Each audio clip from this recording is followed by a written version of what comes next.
सालों बीत चुके थे। गुरुकुल की रेत, वह आम के पेड़ के नीचे की छाया और कृष्ण की हंसी सब अब केवल स्मृति बन चुके थे। मैं, सुदामा, अब उम्र के उस पड़ाव पर था जहां शरीर साथ नहीं देता, पर यादें हर रात आंखों में उतर आती हैं। हम दोनों ने वचन लिया था, कभी भी एक दूसरे को भूलेंगे नहीं, लेकिन वर्षों से न कोई संदेश, न कोई खबर। वह अब द्वारका का महाराज था और मैं एक बूढ़ा ब्राह्मण। मेरे पास न भोजन था, न वस्त्र, बस मन में यही प्रश्न था, क्या मैं उसे अब भी अपना कह सकता हूं? मुझे कृष्ण से मिलने का मन हुआ। मैं फिर चल पड़ा। न कोई आस, न कोई मांग, बस एक इच्छा, उसे देख लेने की। रास्ते में मेरे पैर कांपते थे, पर हृदय में एक चुप्पी थी जो केवल कृष्ण की स्मृति से भरी थी। लोग पूछते, कहां जा रहे हो बाबा?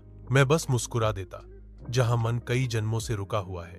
जब मैं द्वारका पहुंचा तो भीड़, भव्यता और सोने की दीवारों को देख मेरे मन में एक भय उपजा, क्या वह मुझे पहचान पाएगा?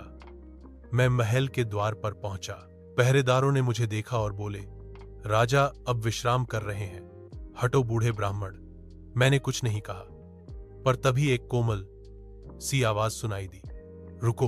वह आवाज, वही आवाज। सुदामा। कृष्ण दौड़ते हुए आए। उन्होंने मेरा चेहरा दोनों हाथों में लिया और बोले, तुम आ गए। मुझे लगा तुम मुझे भूल गए। मैं कुछ बोल नहीं पाया, बस आंखों से 2 आंसू गिरे। वह बोले, चलो मेरे साथ। महल के भीतर उन्होंने मुझे राजा नहीं, भाई बनकर बैठाया। अपने हाथों से भोजन परोसान, राजा का, न सेवक का, सिर्फ कृष्ण का। मैंने फिर कुछ नहीं मांगा। कृष्ण ने सिर्फ इतना कहा, तेरे मौन ने मुझसे जो कहा वह किसी शब्द से बड़ा था। अगली सुबह मैं चलने लगा। कृष्ण ने मुझे रोका नहीं, न कुछ दिया, न कोई वचन। पर जब गांव पहुंचा तो पाया मेरी कुटिया अब सुंदर भवन बन चुकी थी।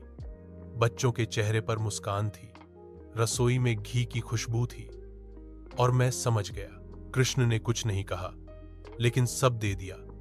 मित्रता में न मांग होती है, न सौदे। जहां प्रेम सत्य होता है, वहां मौन ही सबसे बड़ा संवाद होता है।